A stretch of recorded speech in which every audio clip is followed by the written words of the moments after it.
Kita mulai ya. Bismillahirrahmanirrahim. Assalamualaikum warahmatullahi wabarakatuh. Waalaikumsalam warahmatullahi wabarakatuh.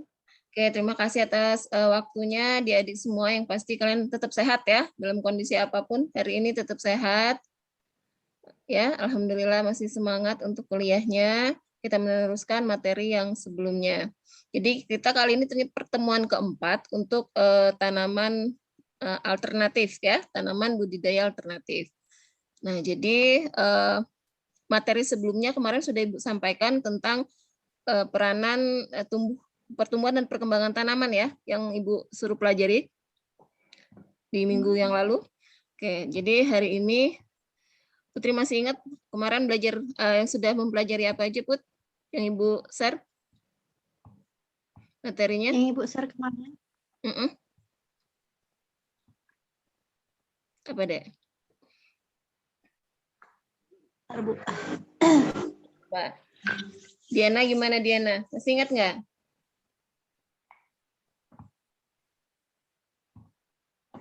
Pertumbuhan dan perkembangan tanaman.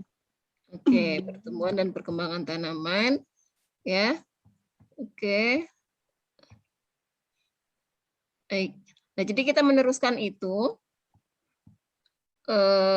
Bahwasanya tanaman itu untuk tumbuh dan berkembang dia butuh suatu media, ya, tempat dia di mana bisa melakukan proses pertumbuhan dan perkembangannya. Oke, jadi hari ini kita akan melanjutkan pertemuan. Coba Ibu share dulu materinya. Oke, nanti coba kita pelajari sama-sama ya. Iya, Bu. Ya. Firman gimana? Apa kabar Firman? Baik, Bu. Baik, sinyal di sana bagus? Lumayan, Bu. Lumayan. Nanda, kamu sambil kerja, Nanda? Di tempat kerja? Ya, Nanda. Halo. Mana nih Nanda? Diana mana Diana? Melia? Ibu absen ya. Ada Firman, ada Putri, ada Melia, ada Diana, ada Nanda. Oke. Nah, kelihatan nggak? Sudah kelihatan belum? Sudah, Bu. Sudah, Ya. Bu. Oke. Nah, jadi kita hari ini belajar tentang jenis-jenis media tanam ya adik-adik ya. Nah, ini bisa dilihat ada beberapa contoh gambar. Coba ini apa aja nih? Melia. Ini apa Melia? Gambar yang Ibu sampaikan di slide yang ini, gambar apa?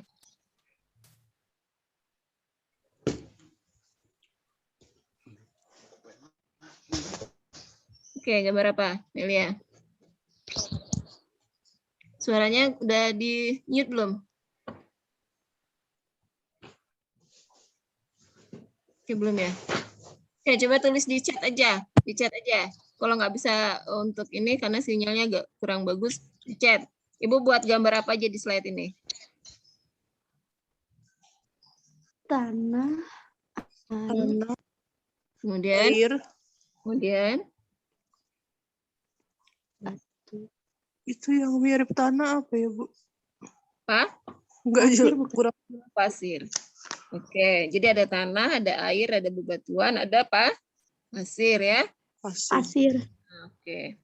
Nah, jadi media tanam ini adalah suatu tempat di mana tanaman untuk tumbuh. Kemudian tanaman ini bisa kita budidayakan dengan baik dan juga bisa menjadi tempat dia mendapatkan unsur hara sesuai dengan kebutuhan hidupnya. Ya, nah ini kita kemarin juga di kesuburan tanah sudah belajar tentang unsur hara makro, unsur hara mikro, dan bagaimana gejala serta defisiensinya terhadap kebutuhan unsur hara tersebut. Nah ya, nah ini yang berupa tanah contohnya. Contohnya ada tanah kan, ada beberapa. Ini ada di pegunungan, baik juga di daerah persawahan ya, di lembah. Nah, kemudian yang bukan tanah ini bisa kita lihat contohnya ada apa di sini? Ada kultur jaringan.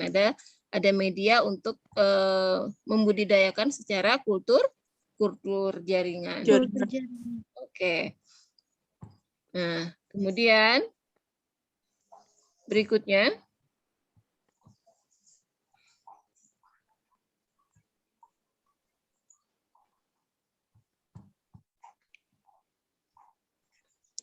Berikutnya ada kondisi tanah, yaitu bahan lepas yang tersusun dari bebatuan yang telah melapuk dan mineral lainnya, dan juga bahan organik yang telah melapuk yang menyeliputi sebagian besar permukaan bumi. Ya, ini berkaitan dengan materi-materi sebelumnya bahwa tanah itu adalah hasil pelapukan bumi yang bisa termanfaatkan untuk makhluk hidup. Nah, sifat dan ciri tanah, sifat dan ciri tanah ini adalah dia merupakan komponen yang memiliki bahan mineral, bahan organik berupa air dan udara.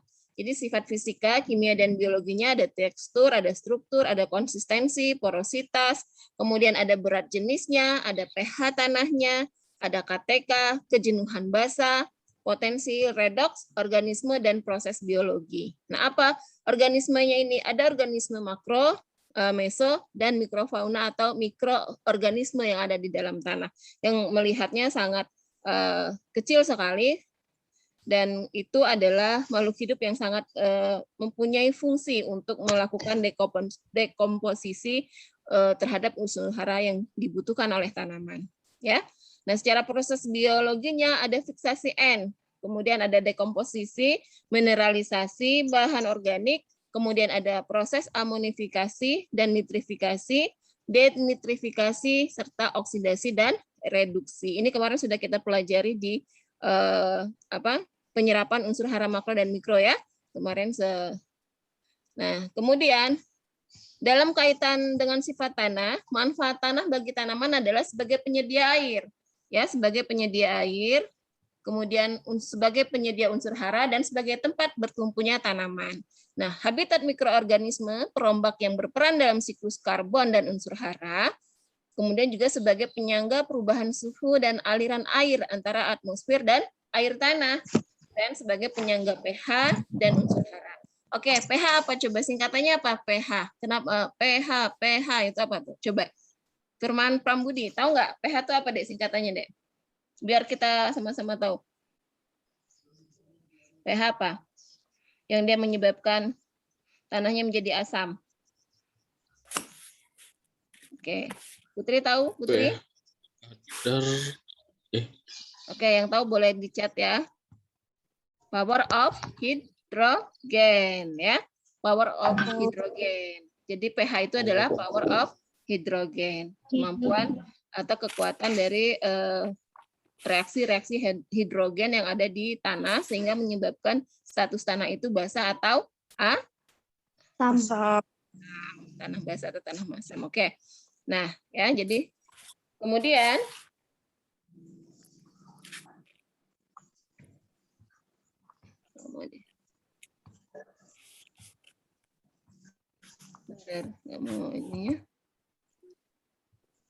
Oke, nah tanah ini menyediakan 4 kebutuhan tanaman, yaitu dia menyediakan air, menyediakan hara, menyediakan udara, dan sebagai tempat bertumpu tanaman atau tempat akar tanaman menyangga atau menjadi pondasi tanaman itu untuk tumbuh dan berkembang di dalam tanah, ya.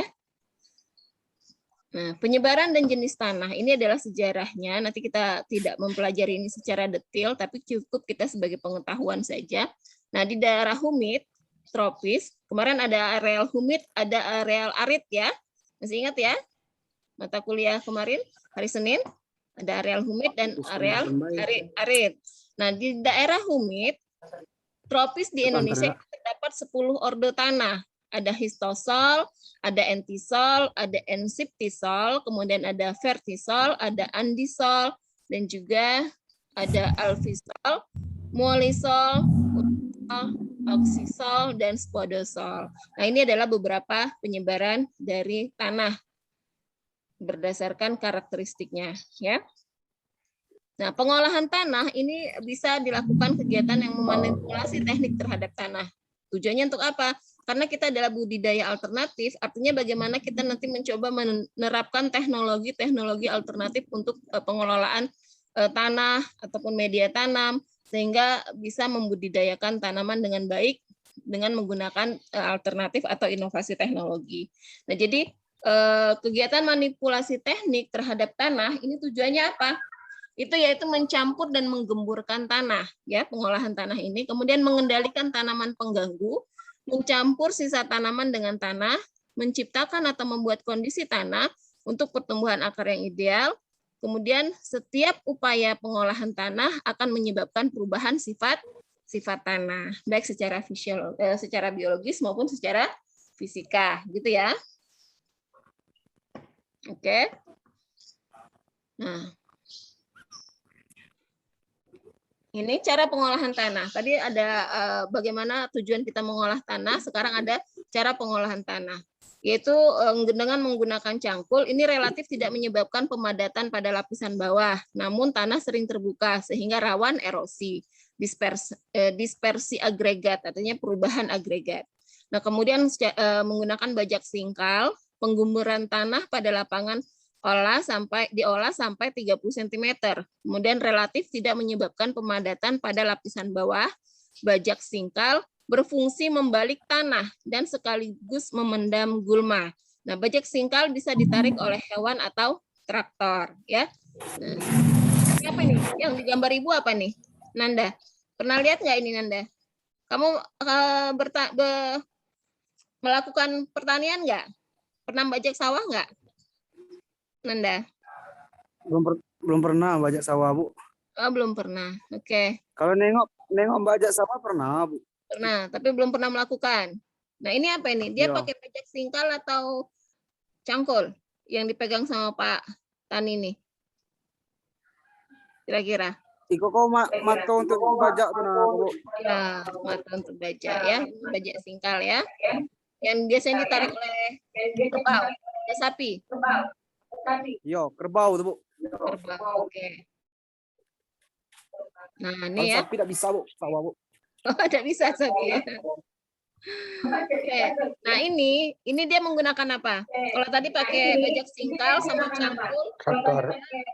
Traktor. Ya, secara konvensional ya. Kalau tadi cangkul sama bajak singkal. Nah, kalau ini dia sudah mulai menggunakan hand traktor, berarti dia sudah mulai modern nih, modifikasi dalam melakukan pengolahan tanah. Oke.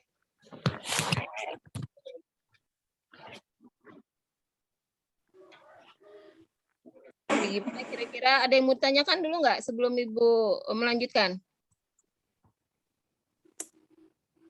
Firman, di daerahmu gimana Firman? Bajak sawah sudah modernisasi atau masih menggunakan cangkul atau singkal tadi? Masih menggunakan cangkul, Bu. Masih menggunakan cangkul? Iya, Bu. Oh gitu. Apa kendalanya dia belum terjadi modernisasi di sana? Hand traktornya belum ini? Belum bisa menggunakan atau memang ketersediaannya belum? Belum ada di sana? Belum tersedia. Ketersediaan. Ada di sana? Belum tersedia, Bu. Ya. Soalnya di situ Masih kan manual, di situ, Bu. Bu, ada petani kopi sama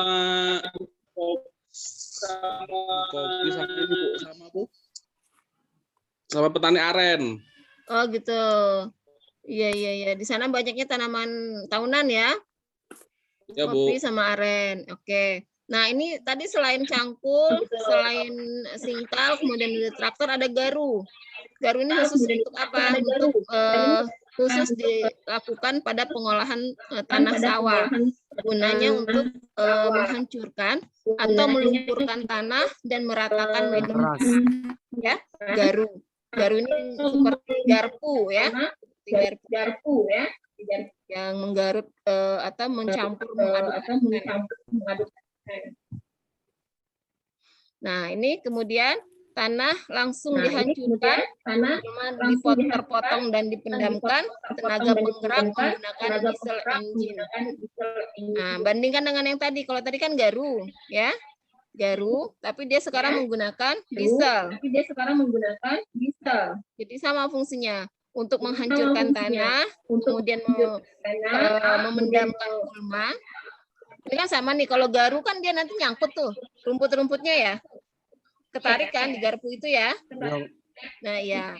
Nah, sama gunanya juga fungsinya untuk menyingkirkan tanaman-tanaman yang mengganggu tanah untuk diolah atau gulma-gulma yang tidak bermanfaat kan. Nah, secara modernisasinya dia sudah menggunakan traktor tadi. Ini adalah mesin penggerak, mesin pengolah tanah dengan menggunakan diesel engine, ya. Dia pakai hand tractor, oke. Nah, ini yang lebih ekstrim lagi kekuatannya untuk dalam pengolahan tanah. Ini digunakan pada tanah-tanah marginal. Kalau misalnya tanah-tanahnya bebatuan atau tanah kuning, patsoling, agak keras, berlumpur dan liat gitu ya. Jadi dia menggunakan traktor yang lebih besar. Karena Itu traktor ini doser tuh dah, Bu. ya, ya traktor Doser tuh dah, Bu. Doser bulldozer. pengantar. Bulldozer. Ini yang sebelah kanan ya bulldozer. Yang sebelah kiri yang warna merah tetap traktor. Tapi dia bukan hand traktor, dia udah menggunakan mobile. Ya. Sama ini traktor juga. Nah, ini gunanya apa? Untuk membolak-balik tanah sampai kedalaman 20 cm. Namun, pada waktu yang bersamaan, roda traktor dapat mengakibatkan pemadatan tanah. Itu tadi, dia lebih keras karena dia ketimpa dengan bannya yang lebih besar itu. Jadi lebih padat tanahnya. Gitu kan? Susah lagi untuk digemburkan. Nah, peralatan pengolah tanah ada disc plow, bajak singkal, disc harrow, bajak piring ya, rotary hoe. Oke. Ini nanti kita lihat. Nah, ini kemudian olah tanah.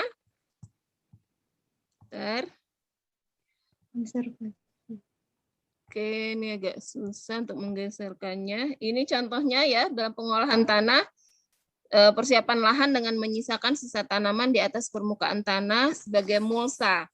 Kemudian sebagai penahan erosi dan penguapan air tanah.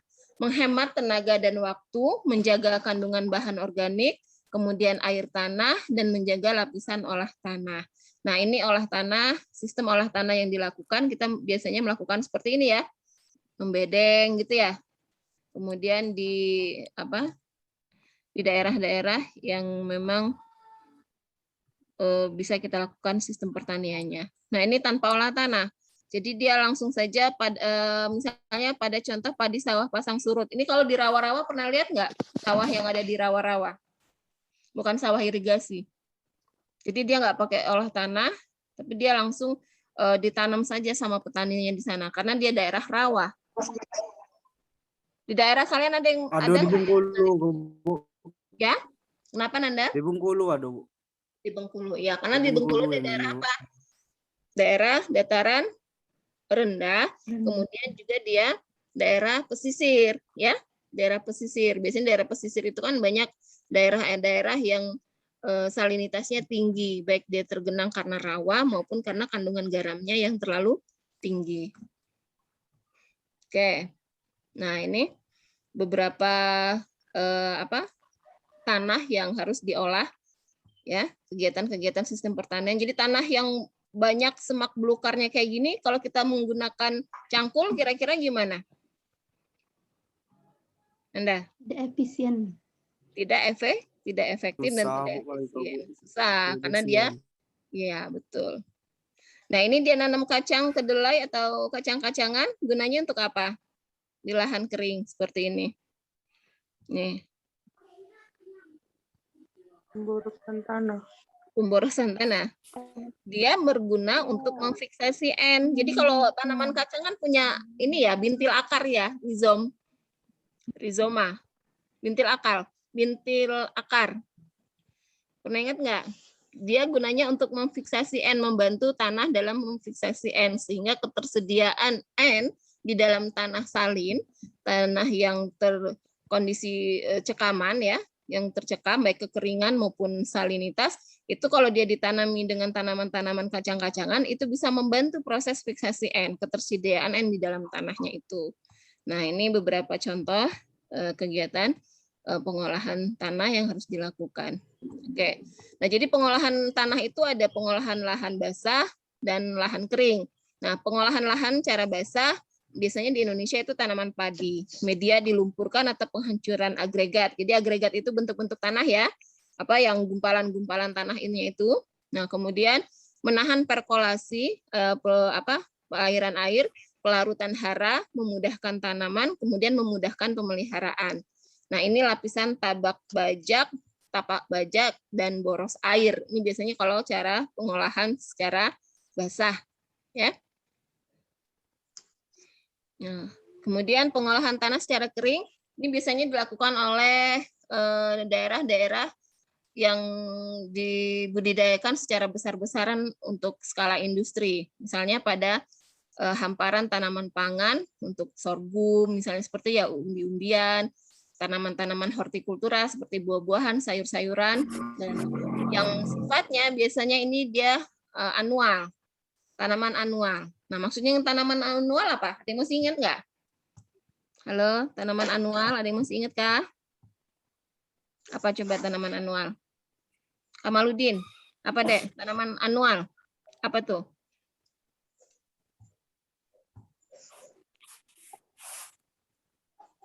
Masih ingat nggak tanaman anual? Yolanda, tanaman anual apa? Ayo, ingat nggak? Yolanda? Yelin masih ingat nggak tanaman anual?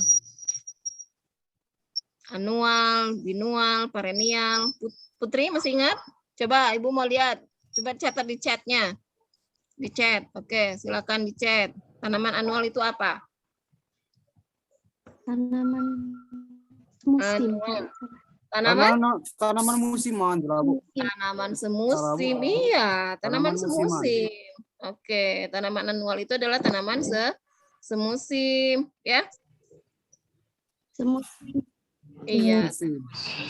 Nah, jadi di sini kita Masukkan karung bisa. Kita antar. tanahnya itu juga berpengaruh terhadap jenis tanaman yang apa yang akan kita tanam. Ada tanaman anual, binual, dan perennial. Nah, kalau tanaman perkebunan atau tanaman tahunan itu termasuk tanaman apa dalam bahasa agronominya? Anual, binual, atau perennial? Kalau tahunan? Ayo, ingat nggak? Penilai lo. Tanaman tahunan. Kira-kira apa? Ada yang masih ingat nggak? Perennial. Perennial. Oke, perennial apa, Put? Kalau perennial tuh lebih dari 2 tahun. Kalau binual tuh kisaran antara 2 tahunan, Bu. Oke, jadi ada anual, binual, dan perennial. Nah, jadi Putri bagus ya. Artinya di sini tanaman musim, semusim, kemudian lebih dari 1 musim atau berkisar 2 tahun. Kemudian ada tanaman tahunan, dia lebih dari 2 tahun. Bisa 10 tahun, bahkan bisa lebih dari 1 dekade ya. Nah, lahan kering ini bisa digunakan biasanya untuk tanaman anual. Karena apa? Kondisi lahan kering, apalagi lahan kering pada pegunungan, kalau ditanami tanaman-tanaman besar, biasanya dia seperti apa? Ini kopi, bisa aren, bisa kita kemarin ya di daerah pegunungan juga sebenarnya bisa. Nah, jadi kalau misalnya di daerah topografi miring dan berbukit, itu kita biasanya menggunakan alat pengolah tanahnya apa? Traktor bisa nggak dibawa ke sana, Dek? Kira-kira. Lihat kemiringannya dulu ya. Nah, jadi biasanya kita olah di sana, kita menggunakan cangkul. Kemudian kita membalik tanah dan memendam gulma, membuat terasiring seperti di daerah Air Meles kemarin ya. Di daerah Air Meles kita bisa lihat kalau misalnya kita dari simpang Air Meles itu mau ke bawah, itu ada contoh terasiring. Ditanamin apa itu? Padi kan? Ya, padi ya. Oke. Nah, kemudian lahan kering pegunungan untuk tanaman perennial juga bisa. Karena apa? Bisa kita gunakan untuk menanam pohon aren contohnya. Aren, kemudian apalagi teh gitu ya. Di daerah-daerah perbukitan. Itu bisa kita lakukan dengan cara membuat lubang tanam. Jadi kalau dia menggunakan terasiring, kita membuat bedengan. Gitu ya. Membuat bedengan karena yang kita tanam adalah tanaman-tanaman anual atau binual. Tapi kalau kita mau menggunakan daerah bukit ini untuk menanam tanaman tahunan, maka kita menggunakan lubang tanam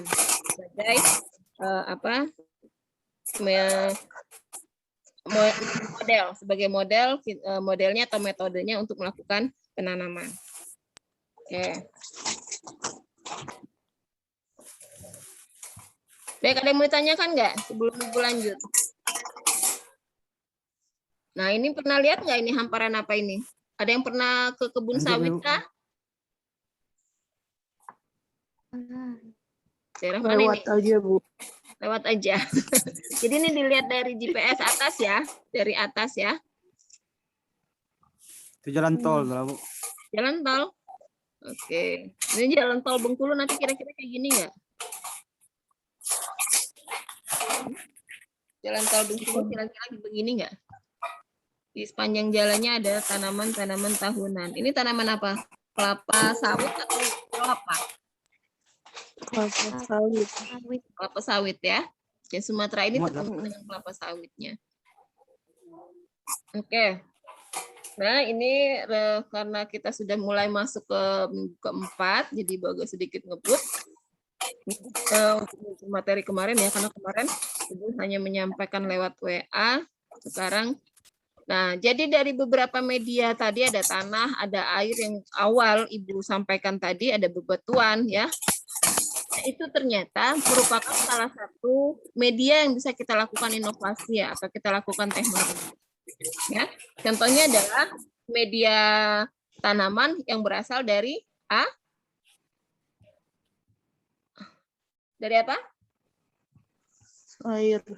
Dari Oke. Air. Nah, jadi pernah dengar nggak hidroponik? Tanaman hidroponik? Pernah, Bu. Pernah dengar? Pernah, Bu. Oke. Jadi tanaman hidroponik ini atau soil culture ya.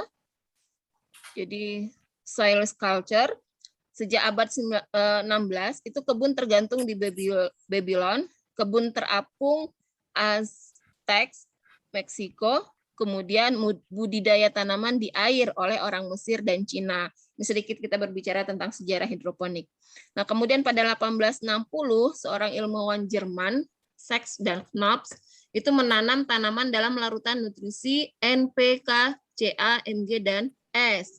Kemudian dilanjutkan lagi oleh Tollens tahun 1914, 1919 oleh Hang Lenz, kemudian tahun 1946 oleh Robbins, itu dicoba mereka menggunakan berbagai formula larutan nutrisi untuk melakukan penanaman.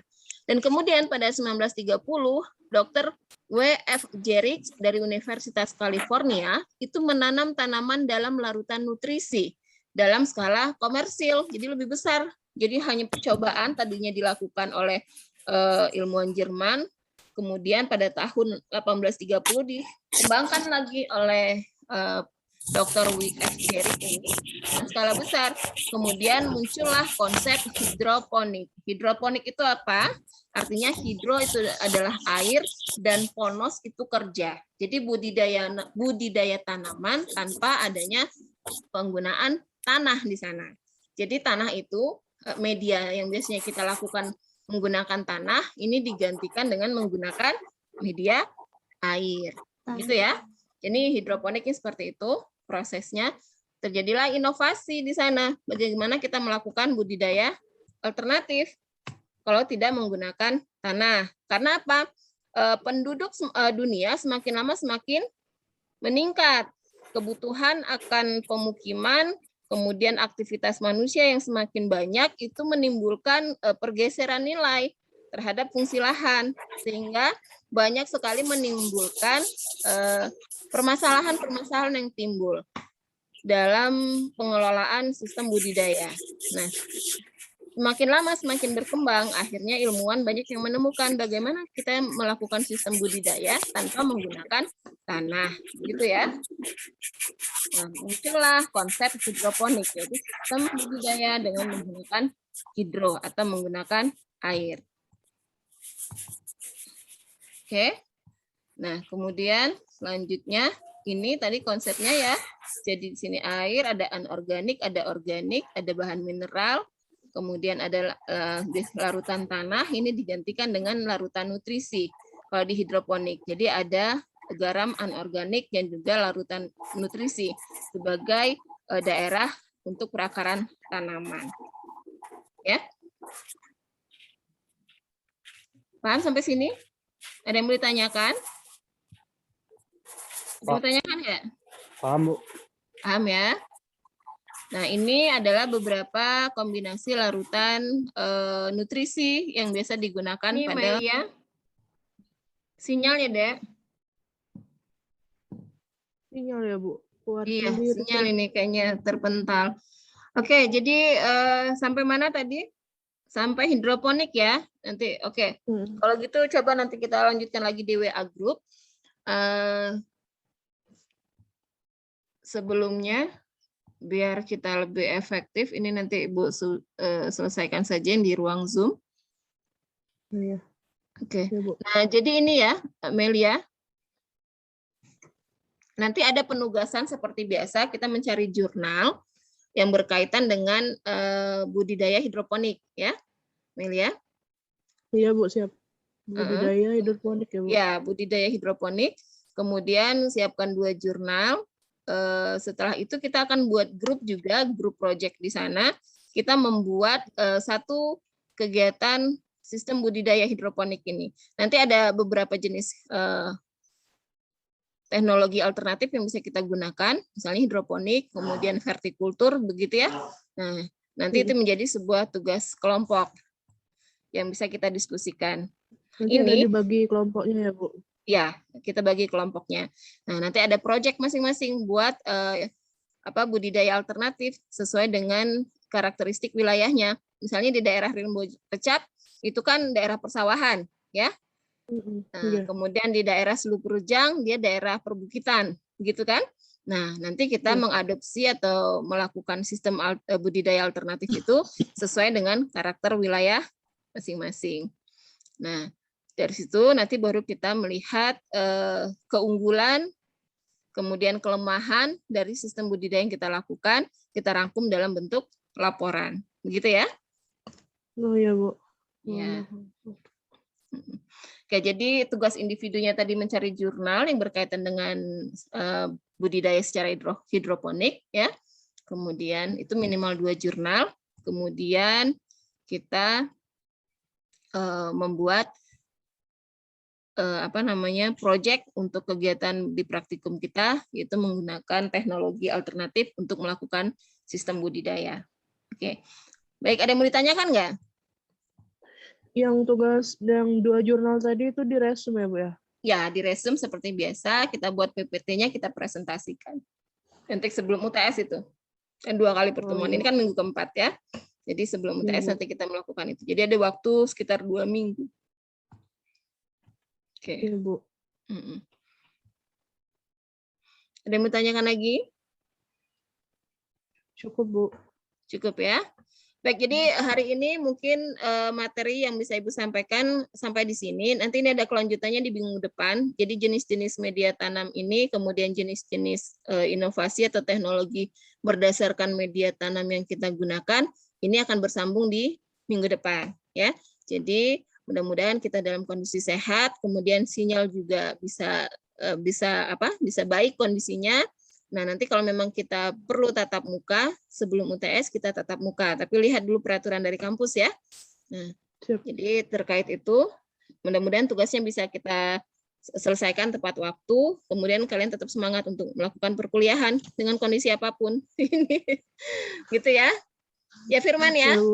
Iya, ini siapa nih? Oppo A54 ini siapa? Siapa nggak nih? Tahu, Bu. Oh, nggak tahu. Ya, nggak ada namanya. Jadi nanti kalau pakai HP dibuat nama di sana ya. Ya, Bu. Dirubah aja. Tadi itu kan keluar. Kenapa? Tadi banyak yang keluar, Bu. Banyak yang keluar sendiri. Iya, karena sinyal. Jadi mental semua ini. Ibu aja keluar dari Zoom tadi. Pengen di admin ulang. Oke, jadi paham ya? Nanti tugasnya di sana ya. Iya, Firman, Bu. Melia, Diana, Putri, ya, Eka. Oke, semuanya. Oke, kalau sudah, ini karena kondisi cuaca nggak bagus, kayaknya sinyal kita on off. Jadi mudah-mudahan hari ini bermanfaat ya yang Ibu sampaikan dalam segala keterbatasannya, dan kalian tetap semangat untuk melakukan perkuliahan. Oke ya. Ya, Bu. Sekali lagi terima kasih Ya. ya. Ya, sampai ketemu minggu depan. Assalamualaikum warahmatullahi wabarakatuh. Waalaikumsalam warahmatullahi wabarakatuh. Terima kasih, Bu. Wabarakatuh. Ya, sama-sama. Liv ya. Ya, Bu.